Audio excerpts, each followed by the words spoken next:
agbọghọbịa gbala ife ṅụlala nni ọfụma, like nwa agbọghọbịa zuru ezu na mmadụ, like nwa agbọghọbịa uche zuru oke.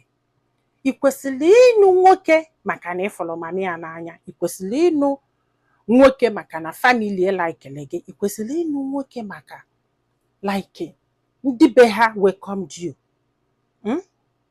Ọ dị right ma ime enye eziokwu na ị na-anụ nwoke na ọ bụrụ ọsọsọ ya ka ị na-anụ na ọnya na ndị befe ka ị na-anụ, yes, mana let me tell you one thing today.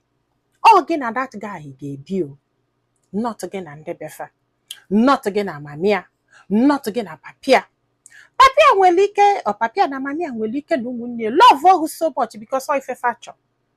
Mana when that man ịkpọrọ husband, ịfụrụ such love ebe ọ nọ, do not go. Ejena.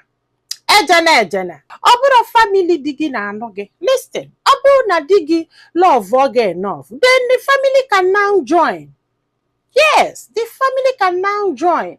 Afụgo m nwaanyị galụ di, ebe family niile a na-atara ya with time. Febido accept bịa, ha afụgo ụdị mmadụ ọ bụ. Fụ na ọ bụrụ ihe afọ ha chalụ ka that lady bụ, they will welcome you.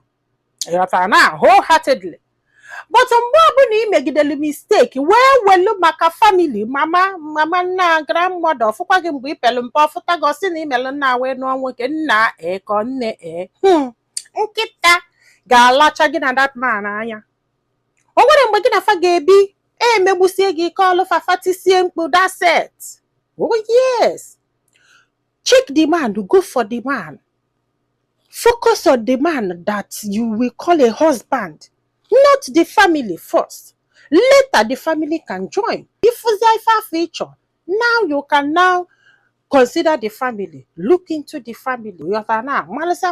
Accept, okay? Monafa accept, okay? But for you to go in because of family, no, that work. Oh, that work. Because if I get a family, I'm be. Oh yes, it's that man. If I would mistake, most of you name Papia for Monanya, Mamia for Monanya, okay, for Monanya, okay, for Monanya. No, only we forget Bonye, that man that you will call a husband. Now, about the first person he can watch, the first person he can focus on, the first person he can see, yes, this is what I want, before the family, not the family before the man. Ụfọdụ bụ nwoke bụ efulefu that's na factory no why. Ana ayofafa no nwaanyị fajo. Ana ayofafa ajo nọgide je kwata gị. Si gị unni a na-epe eti gị na love gị. Ị mụrụ dị safe na the guy ya chọrọ ịnụ nwaanyị because they will not tell you until ị banye emesi fedu n'isi gị wee yi agụ wee gwasịa gị na ya chọrọ ịnụ nwaanyị. No mistake na ya nọbala gị na ya gwala ndị befa na ya gwala onye nna agwa onye nna. They will use you as a bet. Yes. A man have to make up his mind, ready to get married before buying into marriage. Nke ndị be na ụmụnne na ụmụnna na-akwanye ada work because his mind is not prepared yet to accept anybody. Ịbịazi ibụzalụ nsogbu and ịbịazi family ha nọgidezie change their mind. Fana bụ ekwekọta isi ọnụ wee chie gị gwogwo. Make sure that not that man be fetchology, not the family. That is when it will work. And not the other way around. Child, if I have opinion no more, give one kedi feel or okay, but they ban a marriage because of their family. Bye. They don't know. God they know but yourself.